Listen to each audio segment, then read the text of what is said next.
राधे राधे दोस्तों, आपका हमारे YouTube चैनल दिव्य भक्ति ज्ञान वेग में हार्दिक स्वागत है। ओम नमो भगवते वासुदेवाय। वाल्मीकि जी बोले, संपूर्ण पापों के नाश के लिए विष्णु भगवान की प्रसन्नता के लिए विधेय पूर्वक धारण किए हुए नियमों को उद्यापन के बाद त्याग की विधि कहता हूँ। हे राजन, नृत्यक व्रत यानी रात्रि में भोजन करने वाला मनुष्य व्रत की समाप्ति में ब्राह्मणों को भोजन कराए। आयचित व्रत यानी बिना मांगे जो कुछ मिल जाए उसे ही खाकर रहे। इस व्रत में श्रवण दान करे। अमावस्या को भोजन का नियम करने वाला दक्षिणा सहित गोदान दे। आंवला से स्नान करने वाला दही या दूध दे। हे राजन, फलों का नियम किया है तो फल दान करे। तेल छोड़ा हो तो घी दे। घी का नियम लिया हो तो दूध दे। हे राजन, अन्न का नियम लिया हो तो गेहूं और चावल दे। हे राजन, पृथ्वी में शयन करने के नियम में रुई का गद्दा, तकिया और चद्दर सहित छैया दे। पत्तल में भोजन करने वाला घी और खांड का दान कर ब्राह्मण को भोजन कराए। मौन व्रत में सब पतेनिक ब्राह्मण को भोजन कराए और श्रवण सहित घंटा तिल का दान दे।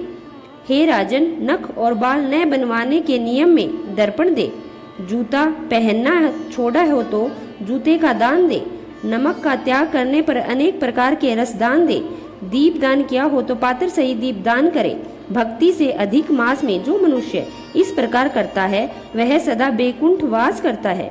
तांबे की कटोरी में घी और श्रवण की बत्ती रखकर दीप का दान करे।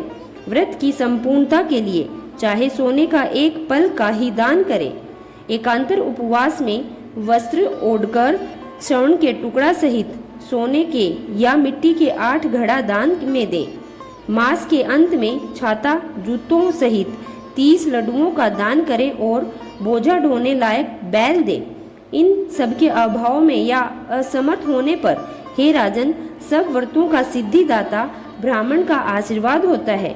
जो मनुष्य एकमात्र अन्न से मलमास को बिताता है वह मनुष्य चतुर्भुज यानी विष्णु रूप को ही परम गति प्राप्त करता है। इस संसार में एक अन्न से उत्तम कुछ भी नहीं है। एक अन्न के सेवन से सिद्ध मुनिजन उत्कृष्ट मोक्ष को प्राप्त हुए हैं। जो मनुष्य अधिमा में रात्रि में भोजन करता है वह राजा होए सब कामनाओं को प्राप्त करता है, इसमें संशय नहीं है। प्रातः काल देवता भोजन करते हैं और दोपहर में मुनिजन, तीसरे पहर में पितृ और चौथे पहर में मनुष्य अपनी आत्मा की तृप्ति के लिए भोजन करे। हे राजन, जो सब समय को व्यतीत कर चौथे पहर में भोजन करता है उसके ब्रह्म हत्या आदि सब पाप नष्ट हो जाते हैं। और हे महिपाल, रात्रि में भोजन करने वाले को सबसे अधिक पुण्य मिलता है और वह प्रतिदिन अश्वमेघ यज्ञ करने का फल पाता है। जो हरि भक्त अधिक मास में उड़द नहीं खाता वह सब पापों से छूट जाता है।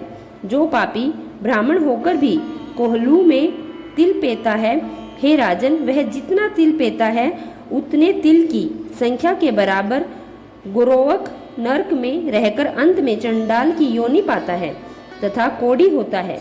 जो मनुष्य इस अधिक मास में शुक्ल पक्ष और कृष्ण पक्ष की एकादशी का उपवास करता है वह विष्णु रूप हो देवताओं से पूजित तथा अप्सराओं से सेविता हो विष्णु लोक में जाता है।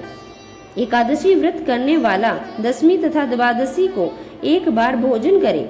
भगवान की प्रसन्नता के लिए जो ऐसा करता है वह स्वर्ग में जाता है। हे राजन, कुशा के आसन को न त्याग के जो मनुष्य कुशा से मल मूत्र कफ या रुधिर को साफ करता है अर्थात झाड़ू का काम लेता है वह विष्टा का कर्मी होता है। कुशा अत्यंत पवित्र होती है। कुशा के बिना सभी धर्म क्रियावथा, क्योंकि कुशा की जड़ में ब्रह्मा, बीच में जनार्दन भगवान और अगर भाग में शंकर निवास करते हैं, इसलिए कुशा से मार्जन करें। शुद्र जमीन में कुशा को न उखाड़े और कपिला गाय का दूध न पिए।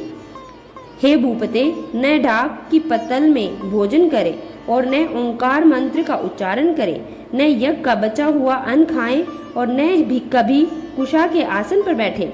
न योग पवित्र धारण करे, ना वेद की कोई क्रिया करे। यदि विधि विधान का परित्याग कर जो शूद्र मनमाना आचरण करता है वह अपने पितरों सहित नरक में जाता है। इसके पश्चात वह मुर्गा, सुअर और वानर की योनि पाता है। इसलिए शूद्र कभी ओंकार मंत्र का उच्चारण ना करे। हे राजन, ब्राह्मणों के नमस्कार करने से शूद्र का नाश हो जाता है। हे महाराज, इतना कहकर व्रत परिपूर्ण होता है और ब्राह्मणों को दक्षिणा न देने से मनुष्य नरक में जाता है। व्रत में विघ्न होने से अंधा और कोढ़ी होता है। हे भूप, पृथ्वी के देवता ब्राह्मणों के आशीर्वाद से ही मनुष्य सवर्ग को जाता है। अतः कल्याण की इच्छा करने वाला विज्ञानी पुरुष ब्राह्मणों के वचनों का उल्लंघन ना करे। यह मैंने कल्याणकारी, पाप नाशक, शुभ फल देने वाला, माधव भगवान को प्रसन्न करने वाला, मन को आनंद देने वाला उत्तम धर्म का रहस्य बतलाया है। पुरुषोत्तम भगवान की कथा को उनकी प्रसन्नता के लिए हे राजन, जो प्रेम से सुनेगा या पढ़ेगा वह योगेश्वर हरि भगवान के परम लोक को प्राप्त होगा। जय। आज का 26वां अध्याय यही समाप्त होता है। आगे के अध्याय सुनने के लिए हमारे चैनल को सब्सक्राइब करें। वीडियो अच्छी लगी है तो वीडियो को लाइक करना न भूलें। धन्यवाद।